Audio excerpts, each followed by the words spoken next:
বাইরে কি গরম। দরজাটাকে খুলে রেখে দিয়েছ? উফ, তো গরম।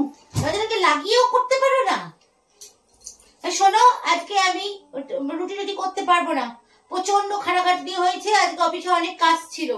বাজারে যাও, গিয়ে রুটি তরকারি করে নিয়ে এসো। রুটি তরকারি সরি কিনে নিয়ে এসো। উফ বাপরে বাপ, কি গো তখন থেকে কি মেরো মেরো মেরো মেরো মেরো ধুপধুলার মতো দিয়ে যাচ্ছ? তোমাকে কি বললাম, কথাটা কানে গেল না? তোমার কি কথাটা কানে গেল না? বোবা হয়ে গেছো তুমি? আমি বললাম আজকে আমি রুটি তরকারি করতে পারবো না, আমার প্রচন্ড খাটাখাটনি হয়েছে আজকে অফিসে। তুমি যাও, দিয়ে রুটি তরকারিটা কিনে নিয়ে এসো। ফোনটা গেল কোথায়? কি হলো? কি করছো? দাও, তবে তো যাবো বাজারে। কি দেবো? তোমার কাছে কি কিছুই থাকে না নাকি গো? হ্যাঁ, সবসময় এরকম করে হাত পাতলেই হলো। তোর সবার কাছে কিছুই থাকে না।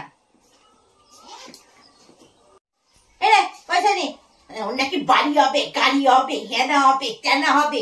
একটা তরকারি করার তো কিনার তো পয়সা নেই, আবার বড় বড় কথা বলে। তরকারি আনছি, এনে তাও তোমার দেখাচ্ছি, দাও। কাকে বোঝাচ্ছিস? হ্যাঁ, তরকারিটা নিয়ে এসে কি করবি? হ্যাঁ, কি করবি?